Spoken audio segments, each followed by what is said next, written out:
Hello friends, എങ്ങനെയുണ്ട്? റമദാൻ 1 കഴിഞ്ഞിട്ട് എല്ലാവർക്കും ക്ഷീണമൊക്കെ ഉണ്ടോ? അങ്ങനെ നമ്മളിതാ റമദാൻ 2-ലെത്തിയിരിക്കുകയാണ്. അപ്പോൾ ഇന്നത്തെ ഇഫ്താർ സ്പെഷ്യൽ ഐറ്റംസ് കണ്ടാലോ? നമ്മൾ ജ്യൂസ് ഐറ്റം ആയിട്ട് ഉണ്ടാക്കിയിട്ടുള്ളത് 2 ടൈപ്പ് ഓഫ് ജ്യൂസാണ്, ഷമാം ജ്യൂസും ഓറഞ്ച് ജ്യൂസും. പിന്നെ നമ്മളിന്ന് മലപ്പുറംകാരുടെ സ്വന്തം നീർദോശയാണ് ഉണ്ടാക്കിയിട്ടുള്ളത്. എല്ലാവരും ഇതിന് നീർദോശ എന്നാണോ പറയാമെന്നറിയില്ല, നമ്മൾ ചിലപ്പം അരിദോശ എന്നും പറയാറുണ്ട്. പിന്നെ അതിന് കോമ്പിനേഷനായിട്ട് നല്ല ബീഫ് വരട്ടിയതാണ്, ബീഫ് കറി. റമദാനായ പിന്നെ നമ്മുടെ കറി ഒന്നെങ്കിൽ ബീഫ് അല്ലെങ്കിൽ ചിക്കൻ. അപൂർവം ചില ദിവസങ്ങളിൽ മാത്രം മാറ്റം വരാം അല്ലേ. പിന്നെ നമ്മൾ കുറച്ച് സാലഡ് ഉണ്ടാക്കിയിട്ടുണ്ട്, കുക്കുംബർ ക്യാരറ്റ് സാലഡ്. ഇത്രയും ഹെവി ഫുഡൊക്കെ കഴിക്കുന്നല്ലേ, അപ്പോൾ ജസ്റ്റ് ഒരു സമാധാനത്തിന് വേണ്ടി മാത്രം ഒരു സാലഡ് ഇരിക്കട്ടെ എന്ന് വിചാരിച്ചു. പിന്നെ നമ്മുടെ തരിക്കഞ്ഞി. ചിലവർ തരിക്കഞ്ഞി കുടിക്കില്ല, പക്ഷെ നോമ്പായൊരു തോന്നൽ വേണമെങ്കിൽ തരിക്കഞ്ഞി ഉണ്ടാക്കുക തന്നെ വേണം.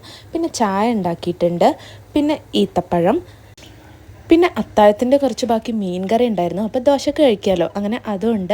പിന്നെ പൊരിക്കടി ആയിട്ട് ഉണ്ടാക്കിയിട്ടുള്ളത് പഴംപൊരിയാണ്. നമുക്ക് വേണമെങ്കിൽ ഈ ബീഫ് കറീൻ്റെ കോമ്പിനേഷൻ പഴംപൊരി ബീഫെന്നും ആക്കാമല്ലോ.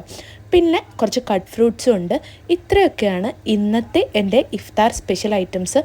അപ്പോൾ ശരി, എന്നാൽ നോമ്പ് തുറക്കട്ടെ. ഇനി ഡേ 3 ഇഫ്താർ വിഭവങ്ങളുമായി നാളെ കാണാം. അതുവരെ ബൈ ഫ്രം ബ്രഞ്ച് ടോക്സ്.